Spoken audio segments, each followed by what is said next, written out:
जय हिंद साथियों। आज हम आप लोग के लिए एक महत्वपूर्ण क्लास लेकर आए हैं। इस टॉपिक का नाम आपका है विश्व का भूगोल।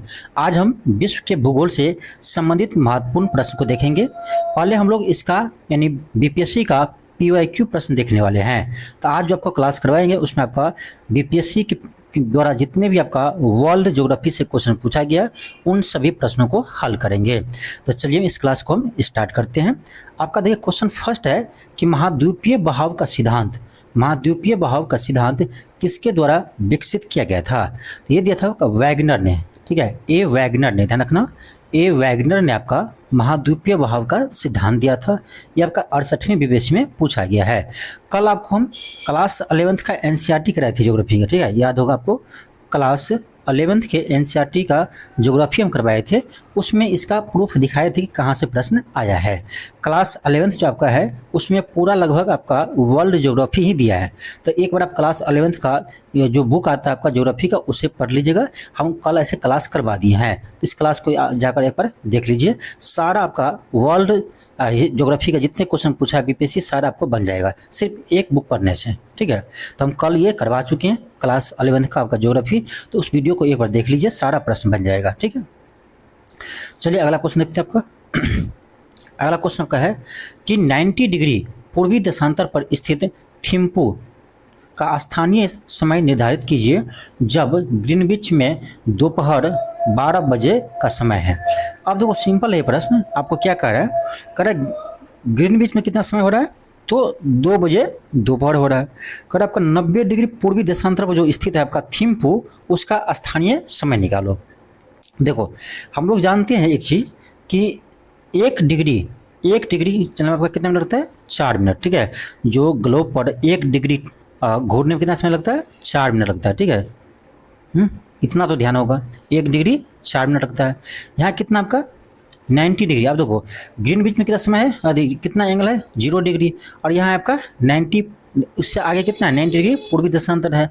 तो हम लोग देख लेते हैं कि 90 डिग्री में जाने में कितना समय लगेगा। तो देखो 1 डिग्री में 4 मिनट, तो 90 में कितना होगा, 9 चौक 36, 360 मिनट, 360 मिनट लगेगा।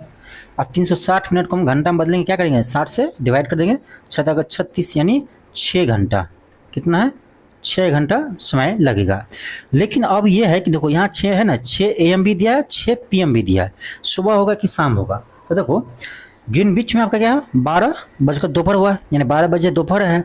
आपको पता होगा कि हम जैसे जैसे पूर्वी देशांतर जाते हैं वैसे वैसे समय क्या होता है, बढ़ता है। पूर्वी देशांतर के समय क्या होता है, बढ़ता है, और जैसे जैसे पश्चिमी देशांतर में जाते हैं तो आपको इन समय क्या होता है, घटता है, ठीक है। तो पूर्वी देशांतर की ओर जा रहा है आगे, तो इसका मतलब समय क्या होगा, प्लस में होगा, बढ़ेगा। तो देखो अभी ग्रीनविच में कितना है, 0 डिग्री था, तो समय कितना था यहाँ, 12 बजे दोपहर। तो आगे आपका जो 6 घंटा के बाद देखेंगे ये क्या होगा, 6 AM होगा कि PM होगा, तो 6 PM होगा, यानी 6 बजे शाम में क्या बजता होगा, 6 बजे शाम बजता होगा, कहाँ पर, थिम्पू में, ठीक है। तो आई होप आपको समझ में आ गया होगा। कुछ नहीं किया हम देख लिए कि ग्रीनविच और ये जो आपको पूछ रहा है उसके बीच में कितना डिग्री का फर्क है। तो ये यहाँ 0 है, यहाँ 90 है, तो 90 डिग्री का ही अंतर है। हम लोग को पता है कि 1 डिग्री रोटेट होने में 4 मिनट का समय लगता है, ठीक है। तो यहाँ से हम देख लिए कि 90 मिनट में कितना लगेगा, तो 90 डिग्री में कितना लगेगा, तो क्या करेंगे हम, 90 गुने 4 को मल्टीप्लाई कर दिए, कितना आया, 360 है, इतना मिनट है, 60 से डिवाइड कर दिए तो कितना आ गया, ये आ गया आपका 6 आवर, 6 घंटा। अब 6 घंटा आगे होगा कि पीछे होगा ये इस पर डिपेंड करता है, ठीक है। तो पूर्वी देशांतर है, आपको पता होगा जैसे जैसे हम पूर्व की जाते हैं वैसे वैसे क्या होता है आपका, पूर्वी देशांतर की ओर जाते हैं वैसे वैसे समय क्या होता है, बढ़ता है, ठीक है। तो हम यहाँ 12 था, तो 12 से 6 आगे होगा, तो 6 बजे PM होगा शाम में, ठीक है। आई होप आपको समझ में आ गया होगा, ऑप्शन बी होगा। ये आपका 69वें बीपीएससी में पूछा गया है, ठीक है। देखो न्यूमेरिकल क्वेश्चन ना ज्योग्राफी का आसान होता है, आपको छोड़ना नहीं एग्जाम में। अगला क्वेश्चन का है कि भौगोलिक अपर्दन चक्र की संकल्पना इनमें से किसने किया था, यानी अपर्दन चक्र का प्रतिपादन किसने किया है। तो ये भी आपको मिल जाएगा क्लास 11th के एनसीईआरटी में। ये क्या आपका किया है, डेविस, ठीक है, WM डेविस ने। ऑप्शन आपका बी होगा, डेविस का अपर्दन चक्र। ये आपका क्लास 11th में एक टॉपिक है, उसको पढ़ लीजिएगा। अगला क्वेश्चन आपका है कि पेंजिया से टूटे हुए दक्षिणी महाद्वीप को क्या कहते हैं? ये भी आपके क्लास 11th के एनसीईआरटी में दिया है, कल हम आपको पढ़ा चुके हैं, ठीक है। तो एक बार जो आपको हम कल एनसीईआरटी क्लास करवाए थे 11th वाले आपका ज्योग्राफी का, उसे आप जरूर देख लीजिए। वर्ल्ड ज्योग्राफी का आपका एक भी प्रश्न नहीं छूटेगा, ठीक है। कल जो क्लास करवाएं उसे एक बार देख लीजिए। पेंजिया को टूटे हुए दक्षिणी महाद्वीप को क्या कहते हैं? देखो पेंजिया जो था, ऐसे मान लो कोई पेंजिया है, पेंजिया जो आपका टूटा, तो जो इसका उत्तरी भाग है, ठीक है, उत्तरी भाग जो है उसको नाम दिया गया आपका लॉरेंसिया। क्या नाम दिया? लॉरेंसिया। ये भी आ सकता है आपके एग्जाम में, ठीक है। और इसका जो दक्षिणी भाग है उसका नाम दिया आपका गोंडवाना लैंड, ठीक है, गोंडवाना लैंड, गोंडवाना लैंड, ठीक है। ये पूछा था कि पेंजिया के टूटे हुए दक्षिण महाद्वीप को क्या कहते हैं? तो गोंडवाना लैंड, ठीक है। उत्तरी को लॉरेंसिया, ध्यान रखना। ये भी क्वेश्चन क्लास 11th के एनसीईआरटी से है। आपका अगला क्वेश्चन है कि लावा के ठंडे होने और ठोस होने की किस प्रक्रिया की चट्टान बनती है? यानी जो ज्वालामुखी से लावा निकलते हैं, उस लावा का कारण ठंडे होने से, ठोस होने से किस प्रकार की चट्टान का निर्माण होता है, ठीक है। तो ये होता है आपका आग्नेय चट्टान, इसी को बोलते हैं इग्नियस, ठीक है। ऑप्शन ये होगा। ये आपका 17वीं बीपीएससी में पूछा था इस बार। आपका अगला क्वेश्चन है कि लगातार नई परत जोड़ने वाली प्रक्रिया निम्न में से कौन सी है? तो ये उसे हम कहते हैं समुद्र तल का फैलाव। ऑप्शन नंबर डी होगा। इसका भी प्रूफ दिखा चुके हैं आपको पिछले क्लास में। आपका अगला क्वेश्चन है कि विश्व का सर्वाधिक लंबी पर्वत श्रृंखला कौन सी है? तो यह है आपका एंडीज, ठीक है। विश्व का सर्वाधिक लंबी पर्वत श्रृंखला पूछे तो आपका एंडीज होगा, ठीक है। ऑप्शन बी होगा। आपका नेक्स्ट क्वेश्चन आपका है कि हमारी आकाशगंगा के केंद्र की परिक्रमा करने में सूर्य को कितना समय लगता है? तो याद रखना लगभग 25 करोड़ वर्ष लगता है, ठीक है। ऑप्शन सी होगा। आगे बढ़ते अगला क्वेश्चन है कि जिस तारामंडल के तारे ध्रुव तारे की ओर संकेत करते हैं वो क्या है? उसे बोलते हैं सप्तऋषि। ऑप्शन ए होगा। नेक्स्ट क्वेश्चन का है, तो क्वेश्चन बहुत ज़्यादा है इसलिए थोड़ा फास्ट चलेंगे, ठीक है। ये समझिए तो ये आपका एक तरह से ना, ये आपका एक तरह से क्यूक रिवीजन के लिए क्लास करवा रहे हैं, ठीक है, आपके रिवीजन के लिए। ब्रह्मांड में पल्सर क्या है? ब्रह्मांड में पल्सर क्या है? तो ये ध्यान रखना, यह धूमकेतु न्यूट्रॉन तारे हैं। क्या है? धूमकेतु न्यूट्रॉन तारे हैं। ऑप्शन क्या होगा? सी होगा, ठीक है। ऑप्शन सी होगा। आगे बढ़ते हुए अगला क्वेश्चन है, क्वेश्चन का आपका निम्नलिखित में से कौन सा सौर मंडल का भाग नहीं है? तो सौर मंडल में आपका शत्रु ग्रह धूमकेतु आते हैं, लेकिन ये निहारिका नहीं आते हैं, ठीक है, निहारिका नहीं आते हैं। तो ऑप्शन आपका डी हो जाएगा। इसका आंसर क्या होगा? डी होगा। आपका अगला क्वेश्चन है कि वैज्ञानिक जिन्होंने सर्वप्रथम खोज की कि पृथ्वी सूर्य के चारों ओर घूमती है, यानी वह वैज्ञानिक कौन है जिन्होंने सर्वप्रथम खोज किया था कि पृथ्वी सूर्य के चारों ओर घूमती है? तो यह है आपका कॉपरनिकस, ठीक है, कॉपरनिकस। ऑप्शन क्या होगा? सी होगा। आपका अगला क्वेश्चन है कि सौरमंडल का प्रधान आकाशीय पिंड कौन है? सौरमंडल का प्रधान आकाशीय पिंड कौन है? तो यह है आपका सूर्य। ऑप्शन डी होगा, सॉरी, क्या होगा? सूर्य होगा। अगला क्वेश्चन आपका है कि इनमें से किन के मध्य की औसत दूरी एक खगोलीय इकाई होती है? इनमें से किन के बीच की दूरी को एक खगोलीय इकाई कहते हैं? तो ये आपका पृथ्वी और सूर्य के बीच की दूरी, ठीक है। ऑप्शन नंबर क्या होगा? ए होगा। ध्यान रखना, ये आपका है एक खगोलीय जो दूरी होता है, ये आपका होता है 1.496 गुने 10⁻11 मीटर, ठीक है, इसको ध्यान रखना। आगे बढ़ते हुए अगला क्वेश्चन है कि सूर्य ग्रहण कब होता है? सूर्य ग्रहण कब होता है? देखो इसका याद करने का तरीका बहुत आसान है। देखो क्या कह रहा है, सूर्य ग्रहण कब होता है, ठीक है।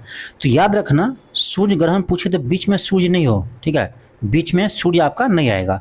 तो आप पढ़ो, सूर्य जब चंद्रमा और पृथ्वी के बीच आता है, बोले बीच में नहीं आएगा सूर्य, ठीक है। पृथ्वी जब सूर्य और चंद्रमा के बीच आ जाते हैं, चंद्रमा जब सूर्य और पृथ्वी के बीच आ जाते हैं। तो आपका ऑप्शन नंबर सी होगा। चंद्रमा जब सूर्य और पृथ्वी के बीच आ जाते हैं तब आपका सूर्य ग्रहण लगता है, ठीक है।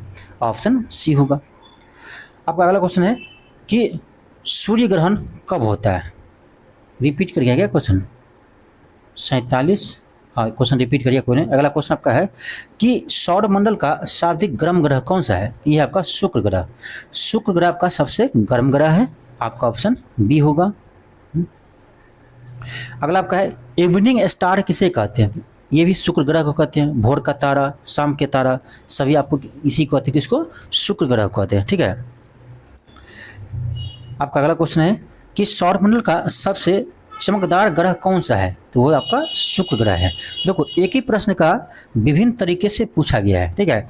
भाषा चेंज करके, लैंग्वेज चेंज करके आपको पूछा गया है, प्रश्न एक ही है ज़रा। आपका अगला क्वेश्चन है कि पृथ्वी तक पहुंचने के लिए सूर्य से चला प्रकाश समय लेता है, यानी सूर्य का प्रकाश काल आपका पृथ्वी पे कितने समय में पहुंच जाते हैं, ठीक है। देखो, इसमें आपको जो ऑप्शन दिया है उसमें आपका 8 मिनट ही होगा, लेकिन हालांकि कहीं कहीं आपका 8 मिनट 16 सेकंड मिलेगा, ठीक है। 8 मिनट 16 सेकंड कहीं देते हैं, कहीं 8 मिनट 18 सेकेंड देता है, लेकिन करेक्ट आपको 8 मिनट 16 सेकेंड ही होता है, ठीक है। हालांकि आपके एग्जाम में जब भी पूछा है बीपीएससी तो ये मिनट में ही पूछा है, तो इसका भी आंसर सी होगा, 8 मिनट। अगला क्वेश्चन देखो, ये आपका 2019 में पूछा है सेम क्वेश्चन कि सूर्य का प्रकाश पृथ्वी पर पहुंचता है तो 8 मिनट में, यहाँ भी आंसर बीपीएससी ने 8 ही दिया था, ठीक है। तो याद रखना 8 मिनट 16 सेकेंड। आपका अगला क्वेश्चन है पृथ्वी को सूर्य की परिक्रमा करने में लगते हैं, कितना समय लगते हैं? पृथ्वी को सूर्य की परिक्रमा करने में कितने समय लगते हैं? देखो, यहाँ पर आपको ना करेक्ट ऑप्शन दिया है, ठीक है। आप 365 तो आपको पता होगा, लेकिन 365 और कितना दिन, तो ये यहाँ पर आपका जगह ऑप्शन बी 365.25 दिन, ठीक है। 365.25 दिन। आपका अगला क्वेश्चन है, क्वेश्चन अगर आपका पृथ्वी और सूर्य के बीच अधिकतम दूरी कब होता है? पिछले क्लास में कल आपको समझाए थे हम, अपसौर और उपसौर। तो कह रहा है अधिकतम दूरी, ज़्यादा दूरी पर क्या होगा? अपसौर, अप माने दूर, ऐसे ध्यान रखो, अप अप, ठीक है। तो अपसौर, अपसौर कब होता है? ये आपका 4 जुलाई को होता है, ठीक है। अपसौर कब होता है? 4 जुलाई को होता है। उपसौर कब होता है? 3 जनवरी को होता है, ठीक है। तो उपसौर में क्या होता है? ये नज़दीक आता है, सूर्य और पृथ्वी क्या होता है? नज़दीक रहते हैं, किसमें? 3 जनवरी को, ठीक है, उपसौर में। और अपसौर में 4 जुलाई को होता है, तो उसमें दूर होता है पृथ्वी और सूर्य, अधिकतम दूरी पर होता है, ठीक है। ये आपका TRE 3 में पूछा। आपका अगला क्वेश्चन है कि इनमें से किसने पहली बार यह व्याख्या की थी कि पृथ्वी अपनी धुरी पर घूमने के कारण प्रतिदिन सूर्योदय और सूर्यास्त होता है, ठीक है, सूर्यास्त होता है, सॉरी। तो ये कहा था आपका आर्यभट्ट ने, ठीक है। किसने कहा था सर्वप्रथम? आर्यभट्ट ने कहा था, ठीक है। ऑप्शन नेक्स्ट आपका है कि विषुवतीय व्यास ध्रुवीय व्यास से कितना अधिक है? विषुवतीय व्यास ध्रुवीय व्यास से कितना अधिक है, ये पूछ रहा है आपका, ठीक है। जैसे ये क्या है? ये आपका विषुवतीय व्यास होगा, ये क्या आपका ध्रुवीय व्यास है। तो कह रहा है दोनों में अंतर कितना है? तो याद रखना विषुवतीय व्यास आपका कितना होता है? ये आपका होता है 12,756 किलोमीटर, ठीक है। और ध्रुवीय व्यास कितना होता है? तो ध्रुवीय व्यास होता है आपका 12,713 किलोमीटर, ठीक है। अब इसमें से उसको घटाइए तो आपका कितना आ जाएगा? 56 में से आपका 13 घटेगा तो आपका आएगा 43, ठीक है। ऑप्शन नंबर ए आएगा। 43 किलोमीटर का अंतर है। ये आपका बीपीएससी TRE 3 में पूछा है, ठीक है।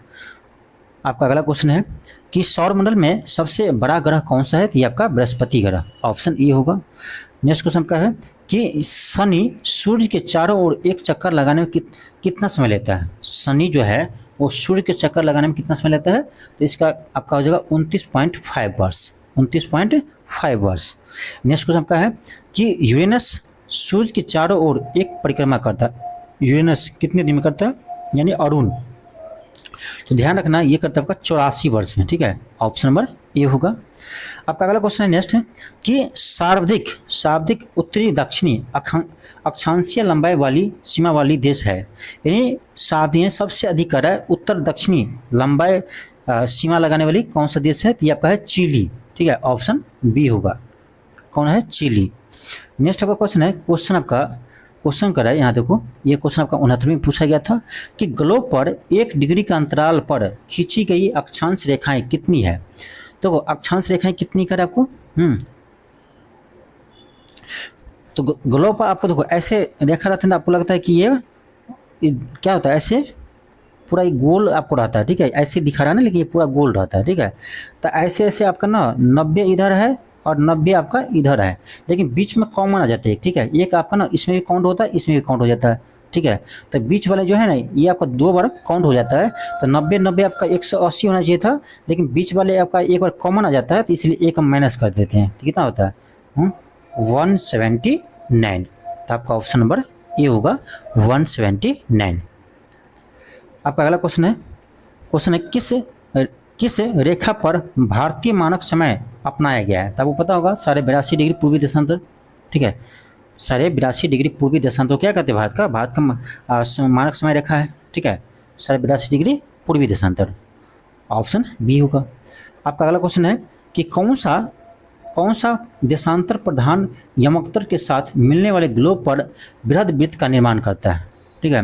क्या होगा आपका, ऑप्शन डी होगा 180 डिग्री, ऑप्शन डी होगा। नेक्स्ट क्वेश्चन आपका है क्वेश्चन काहिरा का समय ग्रीनविच से 2 घंटा आगे है। अब देखो एक शहर है आपका काहिरा, ठीक है। ये जो कह रहा है आपका ग्रीनविच से कितना है, तो ये 2 घंटा आगे है, 2 आवर आगे है, ठीक है।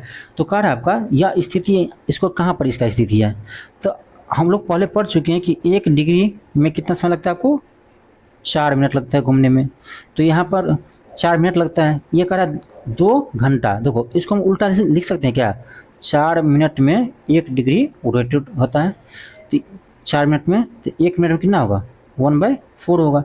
अब कह रहा 2 घंटा कितना मिनट होता है, 120 मिनट होता है, तो क्या करेंगे 1/4 गुने 120 कर दो, कितना आएगा आपका आएगा कितना, ये आएगा 30 चुका 120 कितना गया 30 डिग्री आ गया, यानी कितना डिग्री रोटेट होगा 30 डिग्री रोटेट होगा।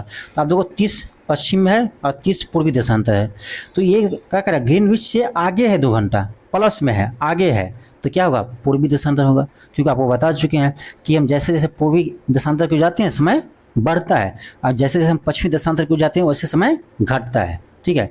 तो क्वेश्चन कह दिया यहाँ 2 घंटा आगे है, इसका मतलब वो पूर्वी देशांतर में ही होगा, ऑप्शन बी होगा। आपका अगला क्वेश्चन है कि अंतर्राष्ट्रीय दिनांक रेखा खींची जाती है, अंतर्राष्ट्रीय दिनांक रेखा खींची जाती है, याद रखना ये आपका ना प्रशांत महासागर से खींची है, ठीक है, प्रशांत महासागर से। ऑप्शन क्या होगा आपका, ऑप्शन सी होगा, क्या होगा आपका, ऑप्शन सी होगा। आपका अगला क्वेश्चन है किस स्थान पर मानक समय निर्धारित करने का आधार होता है, किस स्थान पर होता है, तो ये तो आपको पता ही होगा, क्या होगा प्रधान मध्याह्न रेखा, ऑप्शन नंबर डी होगा। आपका अगला क्वेश्चन है कि दक्षिणी गोलार्ध में सबसे बड़ा दिन कब होता है। देखो दक्षिणी गोलार्ध में सबसे बड़ा दिन कब होगा, जब आपका उत्तरी गोलार्ध में सबसे छोटा दिन होगा, ठीक है। उत्तरी गोलार्ध में आपका जिस दिन सबसे छोटा दिन होगा उसी दिन आपका दक्षिणी गोलार्ध में सबसे बड़ा दिन होगा, ये होता है आपका 22 दिसंबर को, ठीक है। 22 दिसंबर को दक्षिणी गोलार्ध में सबसे बड़ा दिन होगा, क्योंकि उस दिन उत्तरी गोलार्ध में सबसे छोटा दिन होता है, ठीक है। तो क्या हो जाएगा आपका ऑप्शन, इसका हो जाएगा बी, क्या होगा आपका ऑप्शन आपका बी हो जाएगा, ठीक है। चलिए आगे बढ़ते हैं। आपका अगला क्वेश्चन है कि उत्तरी गोलार्ध में, आप देखो पूछ दिया उत्तरी गोलार्ध में वर्ष का सबसे छोटा दिन कौन होता है। अब देखो उत्तरी गोलार्ध में छोटा दिन, इसका मतलब दक्षिणी गोलार्ध में सबसे बड़ा दिन, अब ये तो हम लोग देखे थे 22 दिसंबर को, ऑप्शन क्या होगा बी होगा। दोनों प्रश्न आपका एक ही है, खाली पूछने का तरीका अलग अलग है, ठीक है, पूछने का तरीका अलग है। उत्तरी गोलार्ध में सबसे बड़ा दिन कब होता है, उत्तरी गोलार्ध में आपसे पूछे कि सबसे बड़ा दिन कब होता है, तो 21 जून को, ध्यान रखना 21 जून को आपका सबसे बड़ा दिन होता है, ठीक है, उत्तरी गोलार्ध में। आपका अगला क्वेश्चन है कि महाद्वीप अलग कैसे हुए, महाद्वीप अलग कैसे हुए। देखो ज्वालामुखी फटने से, विवर्तनिक क्रिया से, चट्टानों के वलय और घर्षण से, तो सारा हो जाएगा, इसका कारण सभी है, ऑप्शन डी हो जाएगा, उपयुक्त सभी। आपका अगला क्वेश्चन है कि पृथ्वी के आंतरिक परत नीफे के निर्माण में किन तत्वों का प्रचुरता है। ये भी आपका ना क्लास 11th में ही मिलेगा, एनसीईआरटी क्लास 11th का है, आपका जो भौतिक भूगोल का जो बुक है उसको पढ़िएगा, ठीक है, इसी में आपका ये भी है। तो नीफे देखो नाम से ही क्लियर है, आपको इसमें पढ़ने की जरूरत ही नहीं था, नीफे आप लिख लेते थे, नीफे Na4 निकेल, Fe4 फेरस कहिए या फेरम कहिए, तो ऑप्शन आपका डी हो जाएगा, ठीक है, निकेल और लोहा होता है, ठीक है, ऑप्शन डी होगा। आपका अगला क्वेश्चन है कि जियोडेसी वह विज्ञान है जो संबंधित है, किससे संबंधित है? तो पृथ्वी के आयाम की माप से, पृथ्वी के डायमेंशन को मापते हैं आपका जियोडेसी में, ऑप्शन बी होगा। नेक्स्ट क्वेश्चन आपका है क्वेश्चन कोकस प्लेट किनके मध्य पाई जाती है? तो कोकस प्लेट आपका मध्य अमेरिका तथा प्रशांत प्लेट के बीच पाया जाता है, ठीक है। आपका अगला क्वेश्चन है कि वलन क्रिया किसका परिणाम है?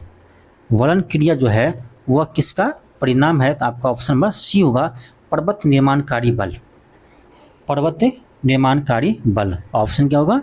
तो बी होगा, सॉरी सी होगा, बी नहीं सी होगा। नेक्स्ट आपका क्वेश्चन है कि संयुक्त राज्य अमेरिका का राष्ट्र वॉयल निम्नलिखित में से किस प्रदेश से संबंधित है?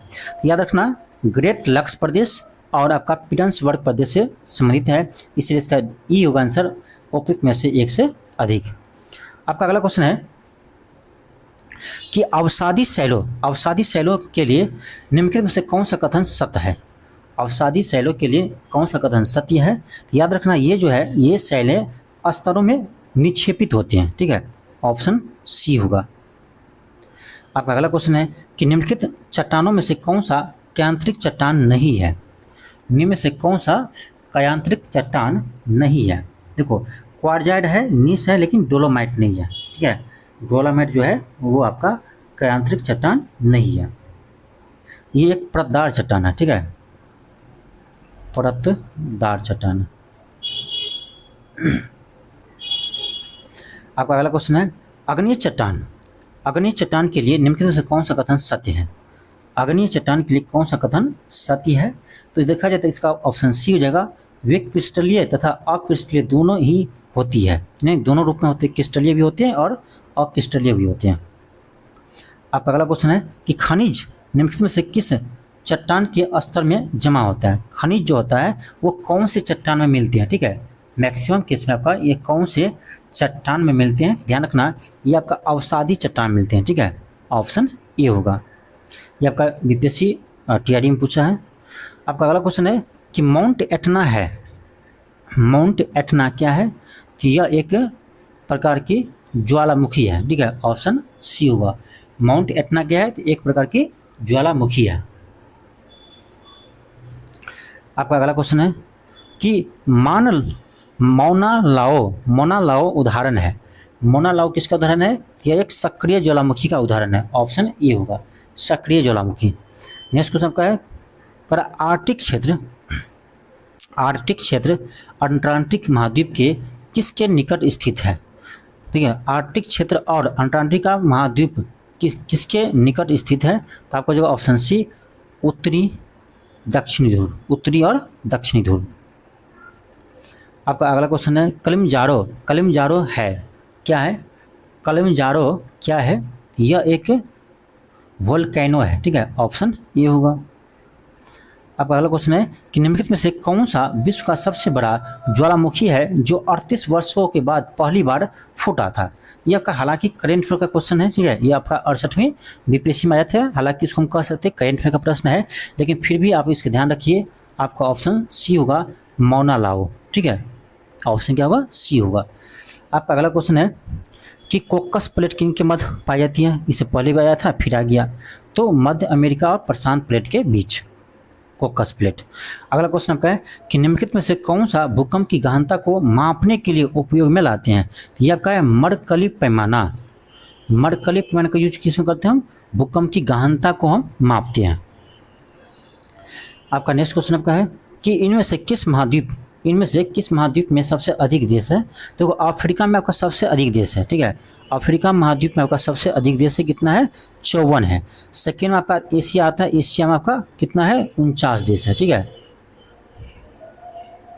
आपका अगला क्वेश्चन है कि निम्नलिखित में से किस महाद्वीप का भूभाग सबसे कम है? सबसे छोटा महाद्वीप कौन सी है? ये आपका ऑस्ट्रेलिया महाद्वीप है, ठीक है, ऑस्ट्रेलिया महाद्वीप आपका सबसे छोटा महाद्वीप है।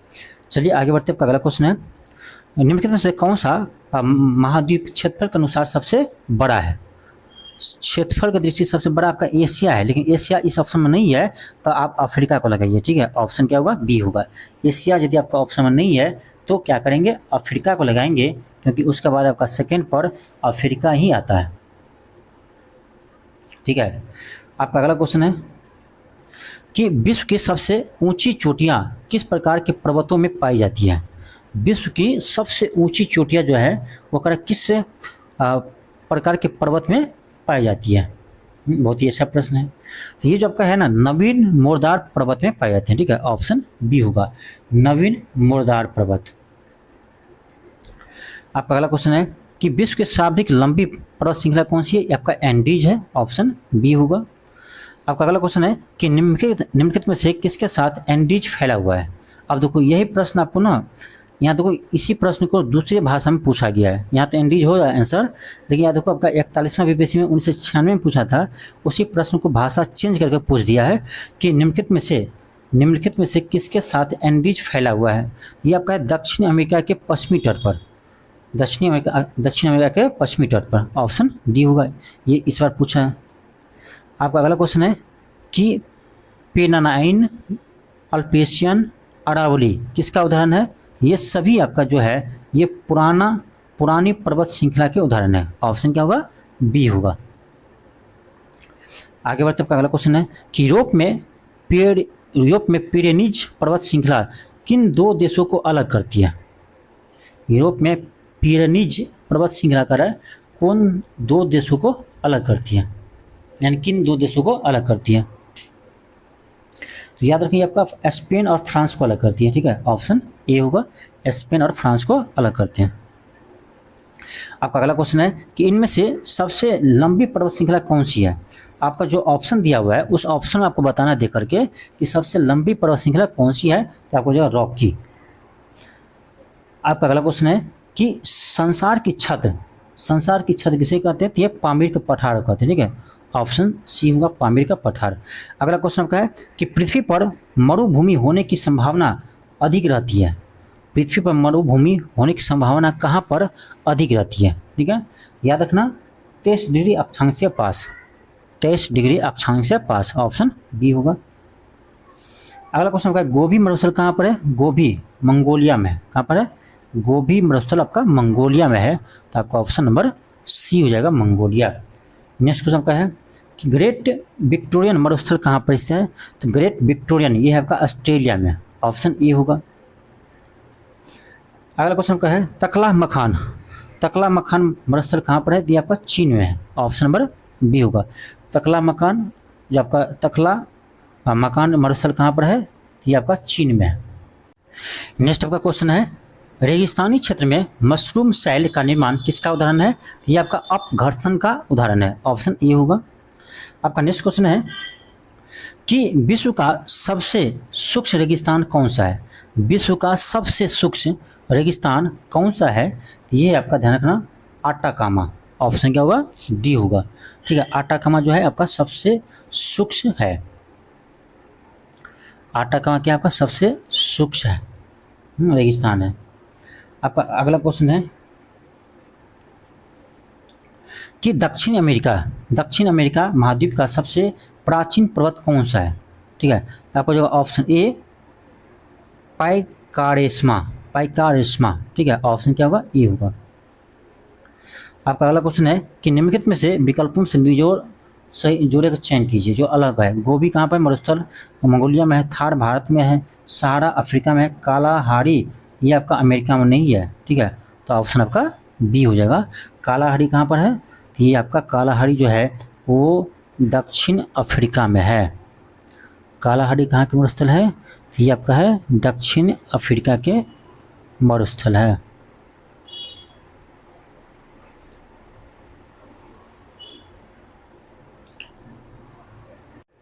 नेक्स्ट आपका है क्वेश्चन कि निम्नलिखित विकल्पों में से बेजोड़ जोड़ी का चयन करिए, सबसे अलग है जो। तो गोबी मरुस्थल कहाँ पे, मंगोलिया में है, थार कहाँ पे, भारत में है, सहारा कहाँ, अफ्रीका में है, कालाहारी कहाँ, अमेरिका, गलत है, अमेरिका में नहीं है, ये भी अमेरिका में नहीं, आपका दक्षिण अफ्रीका में। ठीक है, तो कालाहारी रेगिस्तान कहाँ पर है, दक्षिण अफ्रीका में है, तो ऑप्शन बी आपका हो जाएगा जो गलत है। आपका अगला क्वेश्चन है कि दक्षिण अमेरिका में मध्य अक्षांशीय घास के मैदान को क्या कहते हैं। दक्षिण अमेरिका में मध्य अक्षांशीय घास के मैदान को क्या कहते हैं। दक्षिण अमेरिका में पूछ रहा है, उसे हम कहते हैं पम्पास। क्या कहते हैं, पम्पास कहते हैं। ठीक है, तो ध्यान रखना उत्तरी अमेरिका के जो घास के मैदान है तो उसे बोलते हैं पम्पास। ठीक है, जबकि हम नेक्स्ट आपका क्वेश्चन है कि दक्षिणी अमेरिका के में मध्य अक्षांशीय घास के मैदान को क्या कहते हैं, उसे हम पम्पास कहते हैं। और उत्तरी अमेरिका पूछे तो पेरीज कहते हैं। ठीक है, उत्तरी अमेरिका के घास के मैदान को पेरीज कहते हैं और दक्षिणी अमेरिका के घास के मैदान को हम पम्पास कहते हैं। ठीक है, ध्यान रखना। आपका अगला क्वेश्चन है कि निम्नलिखित में से कौन सा उष्ण कटिबंधीय घास के मैदान है। ये आपको दिखाई थे एनसीईआरटी का क्वेश्चन है, सवाना, ऑप्शन बी होगा। आपका अगला क्वेश्चन है कि ब्राजील के पठार के पास मैदान को क्या कहते हैं। ब्राजील के पठार के पास मैदान के भाग को हम क्या कहते हैं, उसे हम कहते हैं कंपोस। ठीक है, कंपोस, ऑप्शन बी होगा। आपका अगला क्वेश्चन है कि सबसे बड़ी तटीय रेखा किस देश की है, तो आपको पता होगा कनाडा की। ठीक है, कनाडा जो है विश्व का सबसे लंबी तटीय रेखा वाला देश है, आपका ऑप्शन सी होगा। आपका अगला क्वेश्चन है इजराइल की उपनिष्ठ सीमा है, इजराइल की सीमा किन किन देश से लगता है। अब देखो इजराइल अभी आपका चर्चा में है क्योंकि इजराइल बहुत सारे देश से युद्ध लड़ रहा है। ठीक है, तो इजराइल का प्रश्न हो सकता है ये रिपीट कर दे बीपीएससी अपने में से। ठीक है, तो ध्यान रखना इजराइल जो आपका है वो सीमा लगाते हैं किससे, लेबनान से लगाते हैं, सीरिया से लगाते हैं, जॉर्डन से लगाते हैं और मिस्र के साथ लगाते हैं। ठीक है, तो ये नाम ध्यान रखना आ सकता है फिर से क्वेश्चन। आपका अगला क्वेश्चन है कि निम्नलिखित में से किस देश की मृत सागर के साथ भूमि सीमा नहीं है। आप कह रहे कौन सा देश है जो मृत सागर के साथ भूमि नहीं लगाते हैं।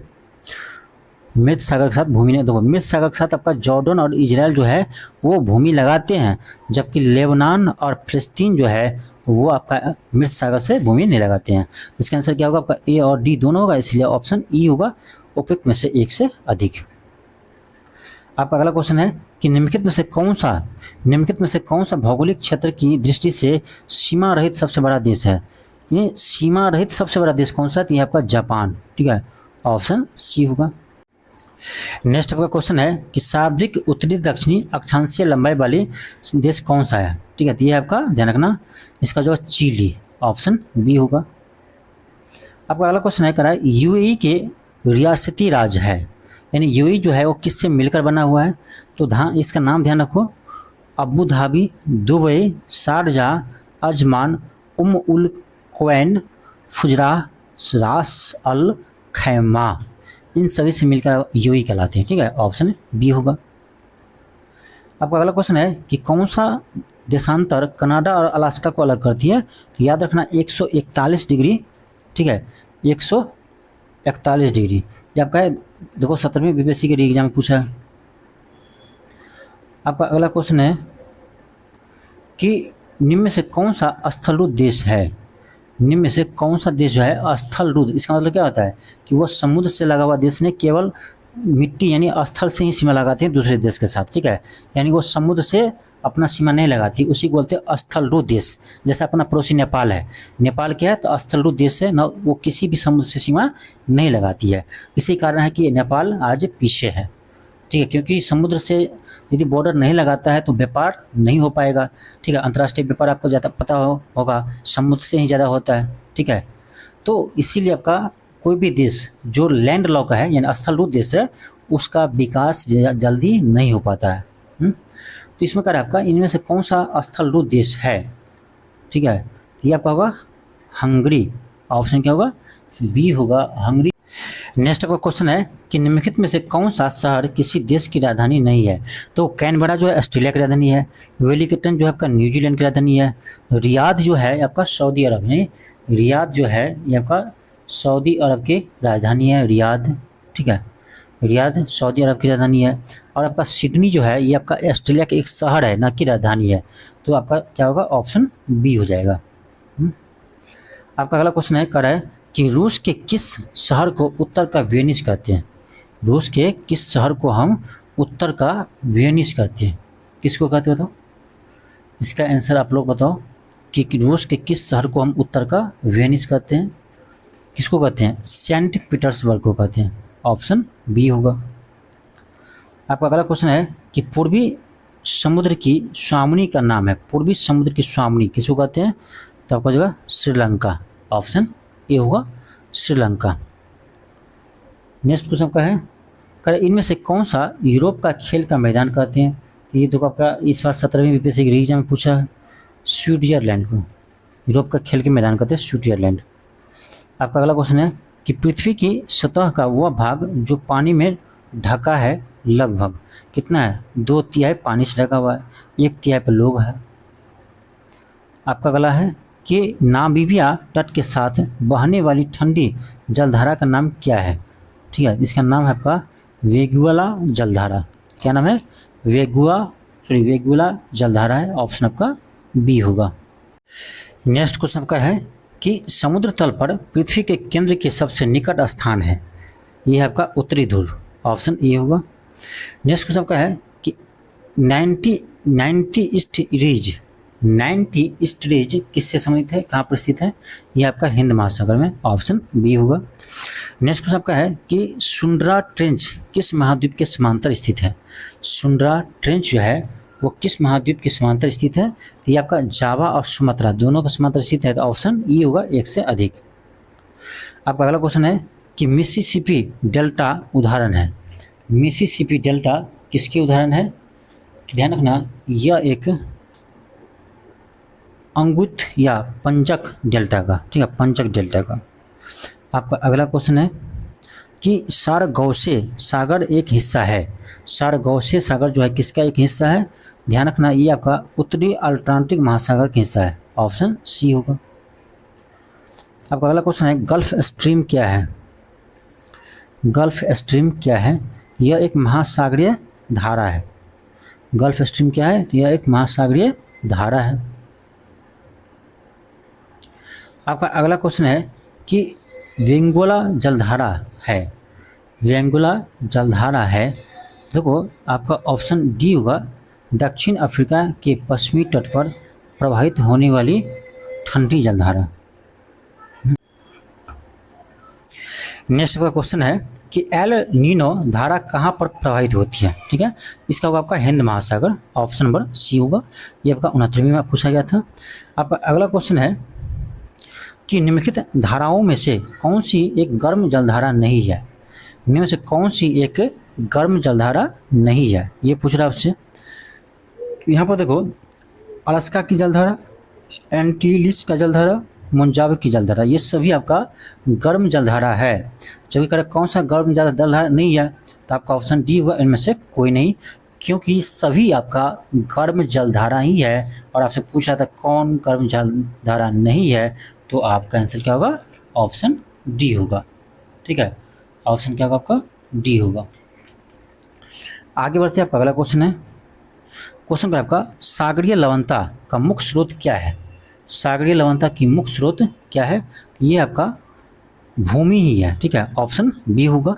तो आप लोग कहेंगे कि सर नदियाँ होगा, ठीक है, नदियाँ लेके आते हैं, लेकिन वो लवणता का भूमि में रहता है, इसलिए भूमि में पानी के साथ वो ही आ जाता है वहाँ पर। ठीक है, तो आपका भूमि ही होगा, बीपीएससी भूमि ही आंसर दिया है। आपका अगला क्वेश्चन है कि अरब सागर की पानी की औसतन खारापन कितना है, यानी औसतन लवणता कितनी है? ठीक है, इसका ध्यान रखना, 35 पीपीटी। अगला क्वेश्चन आपका है निम्नलिखित सागरों में से किस में औसत लवणता सबसे अधिक है? तो मृत सागर में ऑप्शन डी होगा। आपका अगला क्वेश्चन है कि महासागर में ऊंची जल तरंगें कैसी होती है? तो ये आपको पता होना चाहिए, सूर्य और चंद्रमा के गुरुत्वाकर्षण बल के कारण ज्वार भाटा निकलते हैं, उसी में तरंग आपका ऊपर नीचे होते हैं। ठीक है, तो आपका ऑप्शन नंबर डी होगा। आपका नेक्स्ट क्वेश्चन है दक्षिणी अमेरिका का सबसे लंबी नदी कौन सी है? तो ये आपका अमेजन नदी। ऑप्शन बी होगा। नेक्स्ट क्वेश्चन का है बारहमासी नदियाँ में जल कहाँ से आते हैं? बारहमास, तो बर्फ़ के पिघलने से। जब वर्षा होता है तो वर्षा से पानी आते हैं, नहीं तो दूसरे टाइम में आपका बर्फ़ के पिघलने से आते हैं। ठीक है, जबकि जो महाद्वीपीय नदी होता है, ठीक है, तो वो आपका केवल वर्षा के जल ही आता है, वहाँ पर बर्फ़ होता नहीं, सो 12 मासी आपका पानी आए। तो जो पहाड़ से निकलती है नदियाँ वो आपका 12 मासी होते हैं, क्योंकि पहाड़ में जो बर्फ़ होते हैं वहाँ पर बर्फ़ से पिघल कर भी पानी आते हैं, बरसात में पानी आता ही है। तो आपका क्या होगा? ऑप्शन नंबर बी होगा, बर्फ़ के पिघलने से। आपका अगला क्वेश्चन है कि निम्नलिखित में से कौन सी नदियां हैं? देखो, मरे और डार्लिंग ये आपका नदियां हैं, कहाँ की? ऑस्ट्रेलिया की। ठीक है, मरे और डार्लिंग ये आपका ऑस्ट्रेलिया की नदी है, ऑस्ट्रेलिया महाद्वीप की। आपका अगला क्वेश्चन, आप सभी के लिए एक आवश्यक सूचना है कि 71वें बीपीएससी के लिए आपको टेस्ट सीरीज लेकर आ चुके हैं। यह टेस्ट आपका चालू हो चुका है। इसमें आपका टोटल 15 टेस्ट मिलेगा और फुल टेस्ट मिलेगा, बिल्कुल बीपीएससी की जैसा ही पेपर देखने को मिलेगा। और सबसे कम प्राइस आपका है, इसमें 250 रुपये इसका प्राइस रखा गया, सबसे कम प्राइस है, ठीक है। और यह टेस्ट आपको कहाँ मिलेगा, तो इसके लिए आपको LK क्लासेस नाम का एप्लीकेशन को इंस्टॉल करना पड़ेगा और यहीं पर आपका ये टेस्ट चलेगा। तो जाइए आप प्ले स्टोर पर, वहां से LK क्लासेस एप्लीकेशन को डाउनलोड कीजिए और वहीं पर आपको ये टेस्ट मिलेगा। तो सबसे कम प्राइस में सबसे बेहतरीन टेस्ट है, आप जाकर देकर देखिए। और ये शेड्यूल के अनुसार टेस्ट होगा और पहला टेस्ट आपको संडे को हो चुका है, ठीक है। तो आप जाकर इस टेस्ट को लगाइए और देखिए कि कैसा प्रश्न सेट किया गया है। और बाजार से दूसरे भी कोचिंग का क्वेश्चन देख सकते हैं आप, और मेरा भी क्वेश्चन देख सकते हैं। स्टैंडर्ड आपको पता चल जाएगा किसका क्या स्टैंडर्ड है, ठीक है। तो आप टेस्ट को ज्वाइन कर लीजिए। नेक्स्ट का आपका क्वेश्चन है, एक नदी विशिष्ट क्षेत्र से अपना जल वहा के लाती है, उस क्षेत्र को क्या कहते हैं, उसे हम कहते हैं जल ग्रहण क्षेत्र। ऑप्शन ए होगा। नेक्स्ट क्वेश्चन आपका है कि निम्नलिखित शहरों में से कौन सा सीन नदी के किनारे स्थित है। ये आपका 17वीं में पूछा है। ये आपको बताना है पेरिस, फ्रांस की जो राजधानी पेरिस है वो आपका किस नदी पर, सीन नदी के किनारे स्थित है।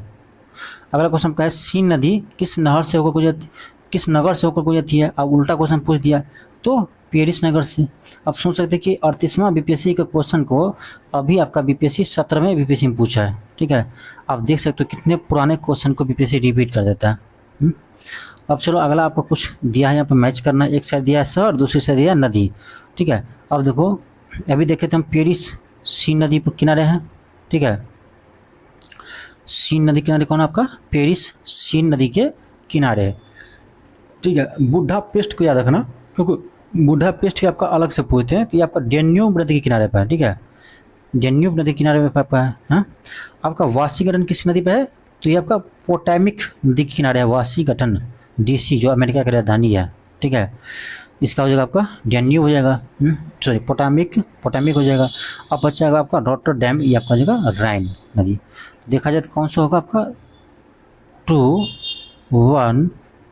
1 नहीं, सॉरी फर्स्ट का क्या होगा, फर्स्ट का आपका 3 है, 3 1 4 2, 3 1 4 2 आपका ऑप्शन नंबर C में है।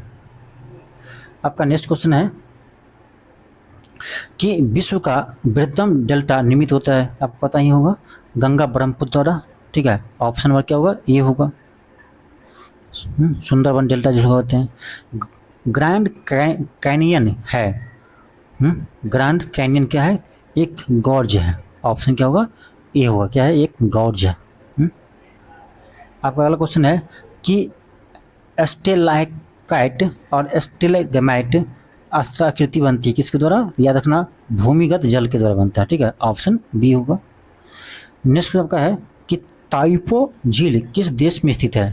ताइपो झील किस देश में स्थित है, तो याद रखना ये जब का है टाइपो झील, ये न्यूजीलैंड में है। ऑप्शन बी होगा। क्वेश्चन का है, विश्व का दूसरा सबसे बड़ा द्वीप कौन सा है। विश्व का दूसरा सबसे बड़ा द्वीप कौन सा है, तो हो जाएगा न्यू गिनी।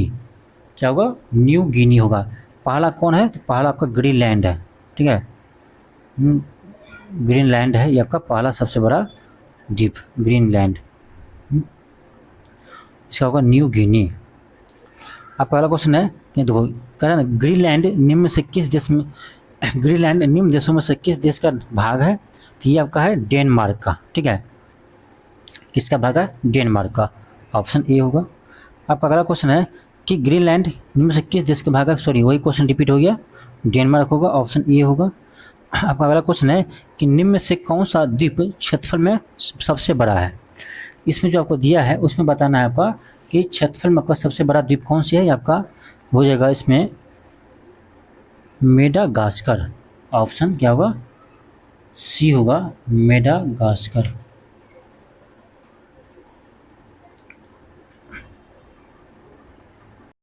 नेक्स्ट आपका है कि निम्न में से कौन सा द्वीप क्षेत्र में सबसे बड़ा है, तो आपका ऑप्शन ए होगा, बोर्नियो द्वीप।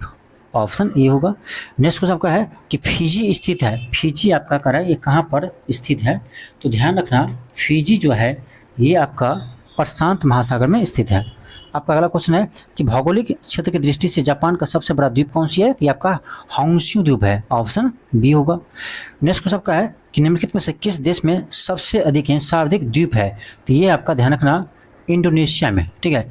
इंडोनेशिया को हम द्वीपों का देश कहते हैं, ठीक है, इंडोनेशिया में है। आपका अगला क्वेश्चन है कि उत्तरी अमेरिका में नियाग्रा जलप्रपात किन दो झीलों के बीच स्थित है? नियाग्रा जलप्रपात जो है आपका कौन दो झीलों के बीच है? तो ये आपका है ओंटारियो झील और ईरी झील। ओंटारियो झील और ईरी झील के बीच में आपका नियाग्रा जलप्रपात। आपका अगला क्वेश्चन है कि हिंद महासागर और लाल सागर को कौन सी जलसंधि जोड़ती है? हिंद महासागर को लाल सागर से कौन सी जलसंधि जोड़ती है? तो याद रखना बाब अल मंदेब, ऑप्शन ए होगा।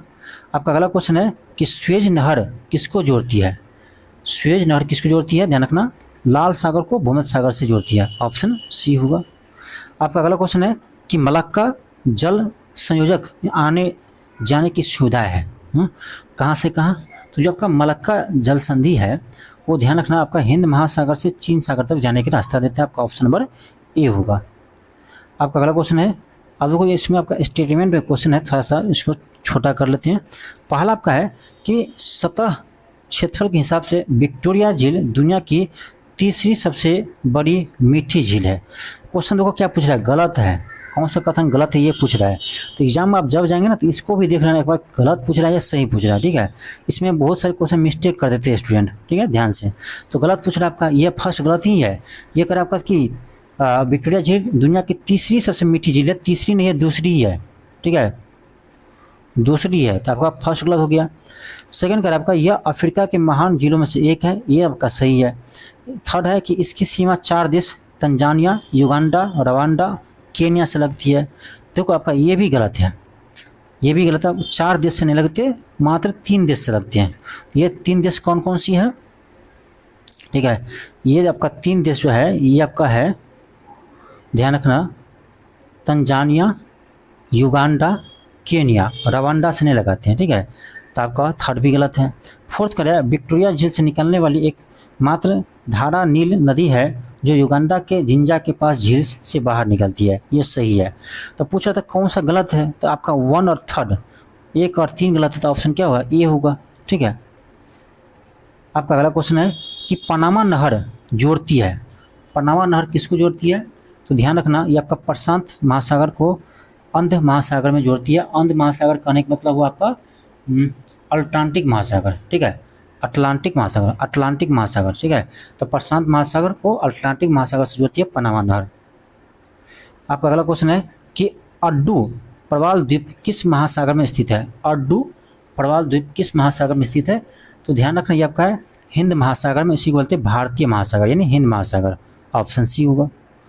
आपका अगला क्वेश्चन है कि ओजोन परत बताती है, ओजोन परत बताती है, तो इसका होगा आपका ऑप्शन नंबर डी होगा, पृथ्वी की सतह से 15 से 20 किलोमीटर ऊपर तक वायुमंडल की परत, ठीक है। ऑप्शन क्या होगा? तो डी होगा, क्या होगा आपका? ऑप्शन डी होगा। आपका अगला क्वेश्चन है कि पृथ्वी की सतह के कितने ऊपर ओजोन परत की ऊंचाई है? तो 15 से 20 किलोमीटर, ऑप्शन ए होगा। आपका अगला क्वेश्चन है कि निम्न में से किस क्षेत्र में भूमध्य सागरीय जलवायु प्रचलित नहीं है? किस क्षेत्र में करा है भूमध्य सागरीय जलवायु प्रचलित नहीं है?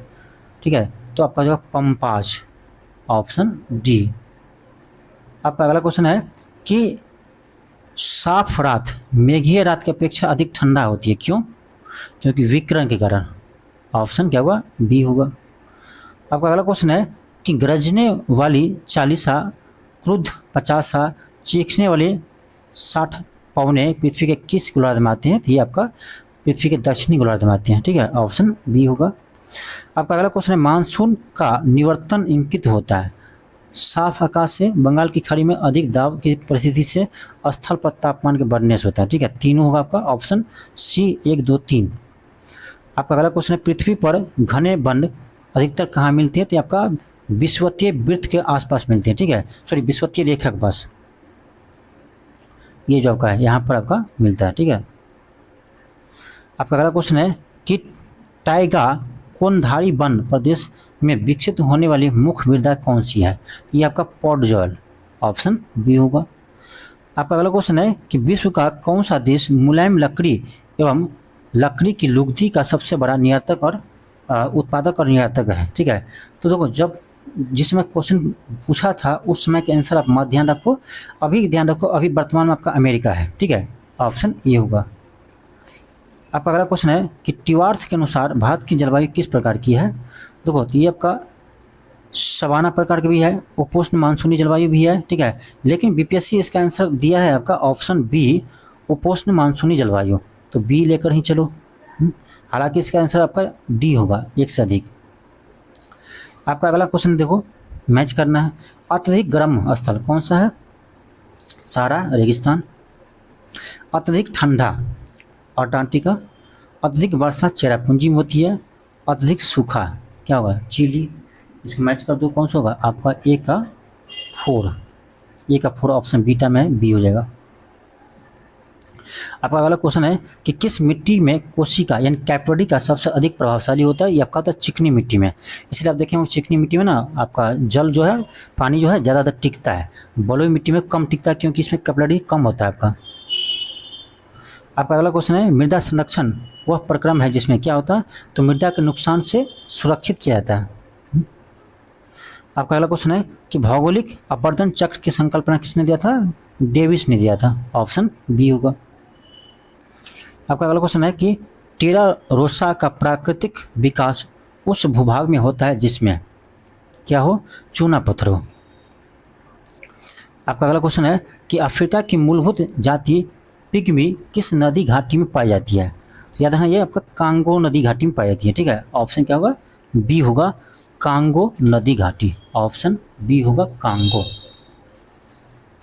आपका अगला क्वेश्चन है कि अफ्रीका की मूल जाति पिग्मी, सॉरी क्वेश्चन रिपीट हो गया। अगला क्वेश्चन आपका है एक्सिमो निवासी है। एक्सिमो जो है वो आपका कहाँ के निवासी है? तो ध्यान रखना ये है आपका कनाडा के। आपका अगला है कि निम्नलिखित में से कौन सा जोड़ा बीमेल है यानी गलत है, अलग है? तो मासाई जो आपका है वो आपका मध्य पूर्वी अफ्रीका में पाए जाते हैं। सकाई मलेशिया में पाई जाती है। ठीक है, किर्गिज मध्य एशिया में पाई जाती है। ठीक है, और बैडाइन ये आपका अरबी प्रायद्वीप में है। तो आपका सभी सही है। अगर कौन सा बीमेल है या अलग है तो आपका ऑप्शन ई हो जाएगा, इनमें से कोई नहीं। आपका अगला क्वेश्चन है कि चीन, मंगोलिया, जापान निम्नलिखित में से मानव प्रजातियों में से कौन से निवास है? ये आपका जगह इसको कहते हैं मंगलोइड। किस में आते हैं? मंगलोइड में आते हैं। ये आपका 17वीं में पूछा। आपका अगला क्वेश्चन है कि एक्सपेरेंटो है। एक्सपेरेंटो क्या है? तो ये आपका ध्यान रखना ऑप्शन डी होगा, विश्व भाषा के रूप में कार्य करने के लिए बनाई गई एक कृत्रिम भाषा। क्या होगा आपका? ऑप्शन नंबर डी होगा। ठीक है, चलिए आगे बढ़ते। आपका अगला क्वेश्चन है कि शहतूश जो विश्व का सबसे सुंदर, गर्म और हल्का ऊन माना जाता है वहाँ कहाँ पैदा होता है? ठीक है, शहतूत कहाँ होती है? आपका चीन में होती है, ऑप्शन सी होगा। आपका अगला क्वेश्चन है वह देश जो विश्व में रेशम का सबसे बड़ा उत्पादक है। तो देखो अभी का आप याद रखो। ठीक है, क्वेश्चन जब आया था उस समय को आपको याद रखने की जरूरत नहीं है, तो अभी का आप याद रखेंगे तो सबसे बड़ा उत्पादक आपका चीन है, भारत दूसरे स्थान पर आते हैं।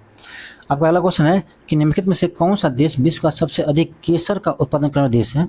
ठीक है, तो ये भी इसका भी आंसर अभी के अनुसार आपको बताएंगे हम। ठीक है, कि अभी आपका केसर के उत्पादन सबसे अधिक कहाँ होते हैं, कौन सा देश में होते हैं? तो ये अभी वर्तमान आपका ईरान में होती है। ठीक है, केसर का उत्पादन सबसे अधिक कहाँ होता है? ईरान में होते हैं।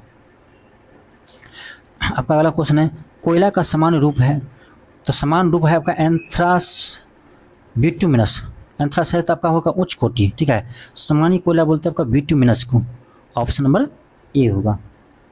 आपका अगला क्वेश्चन है कि निम्नलिखित देशों में से किस में कोयले का सबसे बड़ा संचित भंडार है, यानी कोयला का भंडार सबसे अधिक है आपका किस देश में है? ठीक है, अब देखो इसका भी डाटा ना अब अभी का वर्तमान का याद रखो, वर्तमान में किसके पास सबसे अधिक भंडार है? तो अमेरिका के पास है। ठीक है, ऑप्शन नंबर ए होगा। नेक्स्ट आपका क्वेश्चन है कि निम्नलिखित में से कौन सा एक जर्मनी का कोयला क्षेत्र नहीं है? देखो रूर घाटी जर्मनी का ही है, सार बेसिन भी है, अचियन बेसिन भी है, लेकिन लॉरेन बेसिन जो है ये आपका जर्मनी का कोयला क्षेत्र नहीं है। तो कहाँ की है? यह है फ्रांस की। तो आंसर क्या होगा? बी होगा। क्वेश्चन का है लॉ एक्स का किरवाई रोग नामक विश्व भंडार स्थल किस देश में स्थित है? ठीक है, तो ये आपका यूक्रेन में है। आपका अगला क्वेश्चन निम्न से कौन सा लोहे का अयस्क है? तो लिमोनाइट लोहे का अयस्क है। ये आपका 17वीं में पूछा है। नेक्स्ट क्वेश्चन का है कि संयुक्त राज्य अमेरिका का रस्ट वैल निम्नलिखित में से किस प्रदेश से संबंधित है? ये क्वेश्चन दोबारा पूछा है। ग्रेट लैक्स और पिटर्सबर्ग, ऑप्शन ई होगा एक से अधिक। आपका अगला क्वेश्चन है कि ब्राजील के मिनास गरेस प्रांत निम्नलिखित में से किसके लिए कौन सा खनिज मिलता है? तो आपका लॉ एक्स वहाँ मिलता है, लॉ एक्स के लिए प्रसिद्ध है। आपका अगला क्वेश्चन है कि निम्नलिखित में से कुल्हाड़ी में कौन सी क्रिया संपन्न होती है? ठीक है, तो देखो कुल्हाड़ी जो है ये आपका सोने के उत्पादन के लिए प्रसिद्ध है। ठीक है, सोने के खनन के लिए आपका प्रसिद्ध है कुल्हाड़ी, याद रहेगा। आपका अगला क्वेश्चन है कि जोहान्सबर्ग विख्यात है। जोहान्सबर्ग किसके लिए विख्यात है? तो याद रखना जोहान्सबर्ग जो है आपका ये सोना यानी स्वर्ण खनन हेतु यानी सोना के खनन के लिए प्रसिद्ध है। देखो ये प्रश्न तो आपको पहले हम प्रूफ दिखा दिए हैं, इसका प्रूफ एनसीईआरटी से कल जो पढ़ाए थे क्लास 11th का एनसीईआरटी ज्योग्राफी का, तो उसमें इसका भी हम प्रूफ दिखाए थे कि कथन आपको दिया है कि घाना तट पर सोने के समृद्ध प्लेसर का जमाव पाए जाते हैं और ब्राज़ील में सोने की सिराएं पाई जाती हैं। बिल्कुल सही है, एनसीईआरटी में साफ साफ लिखा हुआ है। किसी समय ये महाद्वीप अटलांटिक तट के साथ एक साथ संयुक्त थे, ये भी सही है। आपका ऑप्शन ए होगा, ए और आर दोनों सही है और आर ए की व्याख्या भी करता है। आपका अगला क्वेश्चन है कि विश्व में एल्युमिनियम का सबसे बड़ा उत्पादक कौन सा है? विश्व में सबसे अधिक एल्युमिनियम का उत्पादन कौन सा देश करता है? तो फिलहाल में देखा जाए तो आपका चीन है। ठीक है, जो इस ऑप्शन में नहीं है, तो इसका यदि आपका क्वेश्चन को याद भी रखना तो इसका आंसर क्या होगा? चीन होगा अभी के अकॉर्डिंग। ठीक है, ऐसे प्रश्न वर्तमान के अकॉर्डिंग आप याद रखना, पुराना मत याद कर लेना, नहीं तो आपका एग्जाम में गलती हो जाएगा। ठीक है, आपका अगला क्वेश्चन है टीन मिलता है कहाँ पर? टीन कहाँ मिलता है? पल्सर निक्षेप में, कैंद्रिक शैल में, अल्पशिलिक अग्नि शैल में, ऑप्शन डी होगा सभी में। कहाँ मिलते हैं? तो सभी क्षेत्र में मिलते हैं।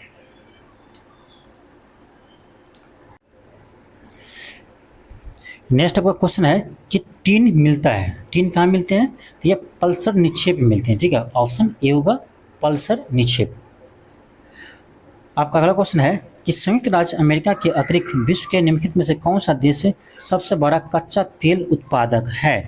अमेरिका के अलावा आपको बताने के लिए, हालांकि ये आपका करेंट अफेयर का प्रश्न है। ठीक है, लेकिन फिर भी आपको बताएंगे अभी का डाटा। ठीक है, आपको अभी ना वर्तमान का डाटा याद रखना है। तो वो इसमें आपका देखा जाए तो अभी वर्तमान आपका रूस है, नहीं सॉरी अमेरिका पहला अमेरिका है। ठीक है, दूसरा आपका रूस है, तो रूस हो जाएगा आंसर, ऑप्शन ए होगा। आपका अगला क्वेश्चन है किस खनिज से रेडियम प्राप्त करते हैं? तो पिंच वैलेंट, जो आपका यूरेनियम का एक्स है उसी से हम रेडियम प्राप्त करते हैं। आपका अगला क्वेश्चन है कि निम्नलिखित में से कौन सा देश विश्व का सबसे अधिक यूरेनियम उत्पादन करने वाला देश है? ये आपका कागिस्तान, अभी भी वर्तमान में भी आपका यही है, ऑप्शन ए होगा। आपका अगला क्वेश्चन है कि निम्नलिखित में से कौन सा शहर धातु के व्यापार के लिए का सबसे बड़ा केंद्र है? धातु के व्यापार के सबसे बड़ा केंद्र है, धातु के व्यापार के सबसे बड़ा केंद्र है, ये आपका लंदन। अब देखो आपका इसमें मैच द कॉलम प्रश्न है। एक साइड सभी से आपको एक साइड रेलवे लाइन दिया है, दूसरी साइड वो कहाँ से कहाँ जोड़ती है उसका स्थान दिया नाम। ठीक है, देखो तो यूरोपीय पार महाद्वीपीय रेल, यूरोपीय पार महाद्वीपीय रेल ये आपको जगह पेरिस से वर्षा। फिर आपका पार एंडीज रेल, इसका हो जाएगा आपका ब्यूनस आयर्स से वालप्राइजे। फिर आपका है पारा साइबेरियन रेल, ये कहाँ से कहाँ जोड़ती है? तो ये आपका लेनिनग्राद से ब्रस्तिक से जोड़ता है। फिर आपका ओरिएंटल एक्सप्रेस है, ये आपका हो जाएगा इसका 1 हो जाएगा। ठीक है, तो इसको मैच करेंगे तो क्या आएगा आपका? पहला का 5 है, चलो देखते हैं ऑप्शन में। पहला का 5 2 में है, दूसरा क्या था 4 था, तो आपका ऑप्शन नंबर ए में है, ऑप्शन ए होगा। आपका अगला क्वेश्चन कर रहा है कि निम्नलिखित में से कौन सा एक पतन नगर नहीं है, यानी बंदरगाह नगर कौन सा नहीं है? देखो टोक्यो है, न्यूयॉर्क है, लंदन है, लेकिन कैनबरा नहीं है। कैनबरा ऑस्ट्रेलिया की राजधानी है। आपका अगला नेक्स्ट क्वेश्चन आपका है कि निम्नलिखित में से कौन सा विश्व का कहवा पतन के नाम से जाने जाते हैं? तो ये आपका सेंटियोस, ये ब्राज़ील में है, सेंटियोस बंदरगाह, ठीक है, आपका ऑप्शन बी होगा। अगला क्वेश्चन क्या है कि पेरी प्लस ऑफ एंथ्रेंस सी किसने लिखा है? इस लेखक अज्ञात है, अभी तक पता नहीं चला, तो ऑप्शन ई होगा, इनमें से कोई नहीं। अब देखिए आपका 69वीं बीपीएससी में क्वेश्चन पूछा था, ठीक है। अब देखो जूनो जो है ये बृहस्पति ग्रह का क्या है, अंतरिक्ष मिशन है। आर्टेमिस जो है ये आपका मानव रहित उड़ान चंद्रमा से मंगल ग्रह तक के लिए है। वेरिटास जो है आपका ये शुक्र ग्रह का मिशन है। और कैसिनो हीरो जो है आपका यह हो जाएगा शनि, ठीक है। तो मैच करेंगे, आपका ए का 2 आएगा, बी का 1 आएगा, ए का 2 बी का 1, ए का 2 बी का 1, आपका ऑप्शन नंबर बी में हो जाएगा, ठीक है। आपका अगला क्वेश्चन है कि पर्यावरण किससे बनता है? तो जैव और अजैव घटक, जीवीय, अजीवीय, ठीक है, आपका ऑप्शन डी होगा, उपयुक्त सभी। आपका अगला क्वेश्चन है हीट वेव के संबंध कर कौन सा कथन सही है, पूछ रहा आपका। पहला है यदि किसी मैदानी इलाका का अधिकतम तापमान कम से कम 30 डिग्री या इससे अधिक तक पहुंच जाता है तो उसे हीट वेव कहते हैं। गलत है, 30 नहीं 40, क्या होगा 30 नहीं होगा 40 डिग्री यहाँ पर होता है तो आपका सही होता है, ये आपका गलत है। आपका अगला कर है यदि किसी पहाड़ी इलाका का अधिकतम तापमान कम से कम 40 डिग्री या उससे अधिक हो जाती है तो उसे हीट वेव कहते हैं। यहाँ भी गलत है, यहाँ 40 नहीं होगा 30 होगा, यानी उल्टा लिख दिया और आपको फंसा दिया है, ठीक है, उल्टा डाटा लिख करके आपको फंसा दिया। तो क्या होगा, कौन सा कथन सही है? तो ऑप्शन ए होगा, न तो 1 सही है न ही 2 सही है। आपका अगला क्वेश्चन करा है टेरा रोसा का प्राकृतिक विकास उस विभाग में होता है जिसमें क्या हो, चूना पत्थर हो, ऑप्शन ए होगा। आपका अगला क्वेश्चन है कि जलवायु परिवर्तन पर संयुक्त राष्ट्र संघ का कनेक्शन ढांचा किससे संबंधित है? तो ग्रीन हाउस गैस के उत्सर्जन में कमी से। आपका अगला क्वेश्चन है निम्नलिखित आदिवासी समुदायों में से कौन सा निग्रिटो प्रजाति का है? तो आपका सी मांग होगा, ऑप्शन सी। आपका अगला क्वेश्चन है निच्छालन प्रक्रिया संबंधित है, निच्छालन प्रक्रिया संबंधित है तो भारी वर्षा क्षेत्र से खनिज और मिट्टी से पौधे की जरूरत से। आपका ऑप्शन डी होगा, 1 से अधिक। क्या होगा आपका ऑप्शन नंबर डी होगा, 1 से अधिक। आपका अगला क्वेश्चन है कि एक बरसाती दिन में क्या होता है? तो आपका ऑप्शन सी हुआ, सूक्ष्म बल्ब तापमापी आर्द्र बल्ब तापमापी की तुलना में ज़्यादा माप दर्शाता है। आपका अगला क्वेश्चन है कि कराल एक प्रकार की नियमित संरचना है। कराल कहाँ पर है? ये याद रखना, आपका दक्षिण अफ्रीका की है, ऑप्शन ए होगा। नेक्स्ट क्वेश्चन का है, क्वेश्चन करा जापान के प्राकृतिक संसाधन के बारे में सटीक कथन कौन सा है? पहला है कि जापान ने बड़े पैमाने पर मछली पकड़ने के लिए समुद्र का इस्तेमाल किया है, यही आपका सही है, ऑप्शन ए होगा। आपका अगला क्वेश्चन है कि विश्व में आधे से अधिक कहवा का उत्पादन होता है, कहाँ पर? ब्राजील में होता है, ऑप्शन ए होगा। आपका अगला क्वेश्चन है कि जापान में औद्योगिक विकास के लिए निम्नलिखित कारकों में से कौन सा उत्तरदायी नहीं है? यानी ये पूछ रहा है आपका कि जापान में जो औद्योगिक विकास हुआ है वो किस कारण, उस विकास के लिए कौन सा कारक जो है उत्तरदायी नहीं है? तो उच्च स्तर के प्रौद्योगिकी बिल्कुल सही है, टेक्नोलॉजी उच्च स्तर का यूज किया है। खनिज संसाधनों की बहुलता, ये गलत है। जापान में आपका देखो सोचने वाली बात है कि जापान में खनिज संसाधन कमी है वहाँ पर, ठीक है, बहुलता नहीं है, लेकिन फिर भी वहाँ पर आपका औद्योगिक विकास जापान में सबसे अधिक हुआ है, ठीक है, वहाँ पर टेक्नोलॉजी सबसे अधिक है, हाँ, कुशल श्रमिक तो है, हाँ, दक्ष परिवहन प्रणाली है, लेकिन खनिज की बहुलता नहीं है। इसके बावजूद भी जापान में औद्योगिक विकास बहुत हुआ है। तो इसका आंसर क्या होगा? आपका ऑप्शन बी होगा। आपका अगला क्वेश्चन है सामान्यतः विश्व का सबसे सर्द मानव निवास क्षेत्र ओइमायाकोन किस देश में है? तो नाम ही ऐसा है ना कि आपको याद ही नहीं रहेगा, ठीक है, आपको नाम ही ऐसा है, ये आपका रूस में है। आपका अगला क्वेश्चन है, फिर आपका ये आ गया मिलाने के लिए, तो अत्यधिक गर्म कौन सा होगा आपका? अत्यधिक गर्म आपका सहारा होगा, अत्यधिक ठंडा अंटार्कटिका होगा, अधिक वर्षा चेरापूंजी में होता है, अत्यधिक सूखा चिली में होता है, ठीक है। शायद ये क्वेश्चन आपका रिपीट हो गया, या हो सकता है बीपीएससी रिपीट कर दिया होगा। तो आपका ऑप्शन बी हो जाएगा 4321। आपका अगला क्वेश्चन है, निम्नलिखित में से किस युग का मिलान सही है? भूमध्य सागरीय क्षेत्र, गर्मी की वर्षा, भूमध्य रेखीय क्षेत्र, गरज के साथ वर्षा मध्याह्न में, मानसून क्षेत्र पूरे साल भर वर्षा, मरुस्थलीय क्षेत्र। आपका ऑप्शन बी होगा। ठीक है, आप सही से देखिए तो आपका ऑप्शन बी ही सही है। इसको भी आपको मिलान करना है। अब देखो ये भी क्वेश्चन आपका देखो कब पूछा है, पर दिखाते हैं। ये आपका ना 69वीं बीपीएससी में पूछा है। ठीक है, तो 69वीं बीपीएससी का पैटर्न ही अलग था। यूपीएससी जैसा प्रश्न पूछा था 69वीं में। तो क्रिस्टोफर कोलंबस, इसका जन्म स्थान कहाँ पर है? तो कोलंबस कहाँ के निवासी थे? तो इटली के निवासी थे आपका कोलंबस। कोलंबस आपका इटली के वासी थे। ठीक है, तो आपका इसका थर्ड हो जाएगा। कार्टियर कहाँ के थे? तो ये थे आपका फ्रांस के। सर फ्रांसिक ये थे आपका इंग्लैंड के। और मैगलन कहाँ के थे? ये आपके थे पुर्तगाल के। ठीक है, तो आप मिला लीजिए कौन सा होगा। अब इसको मिलान करेंगे तो क्या आएगा? तो आपका ऑप्शन बी आएगा, 3, 4, 2, 1। आपका अगला क्वेश्चन है कि निम्न राष्ट्रीय उद्यानों में से कौन सा एक सही सुमेलित नहीं है? देखो न्यूडी ये आपका तमिलनाडु में है। भगवान महावीर, आप महावीर भगवान का नाम सुनकर बिहार मत मार देना, ये बिहार में नहीं है, गोवा में है। ठीक है, इसलिए तो दिया था क्वेश्चन कन्फ्यूज करने के लिए। आप सोचते होंगे यहाँ पर महावीर भगवान महावीर है तो आप बिहार लगा देते, लेकिन ये गोवा में है। वल्पक्रम ये आपका मेघालय में, तो आपका ऑप्शन बी हो जाएगा जो गलत सुमेलित है। आपका अगला क्वेश्चन है, वायुमंडल अपनी अधिकतम ऊर्जा प्राप्त करते हैं, ये भी इसका भी प्रूफ हम देख चुके थे। क्या होगा? दीर्घ पार्थिक विकिरण तरंग से। आपका अगला क्वेश्चन है कि वायुमंडल में ऑक्सीजन का वृहद एवं उच्च स्रोत है, क्यों? तो जंगल के पौधे के प्रकाश संश्लेषण से, समुद्री पौधे के प्रकाश संश्लेषण से। देखो जंगल के पौधे के प्रकाश संश्लेषण से भी आपका ऑक्सीजन आते हैं, समुद्री पौधे से भी आते हैं, घास के मैदान के पारिस्थितिकी तंत्र के पौधे के प्रकाश संश्लेषण, ये भी होगा। ऑप्शन डी होगा, एक से अधिक, तीनों सही है।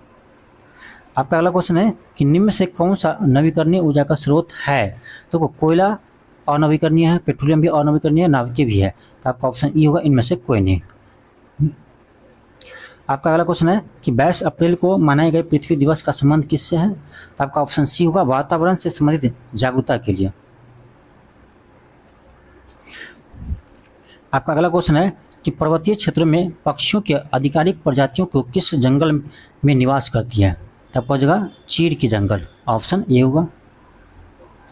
अगला क्वेश्चन क्या है, राष्ट्रीय उद्यान में सुरक्षा दी जाती है? देखो राष्ट्रीय तो संपूर्ण पारिस्थितिकी तंत्र को देते हैं। ठीक है, ऑप्शन बी होगा, ये टीआरई 3 में पूछा था।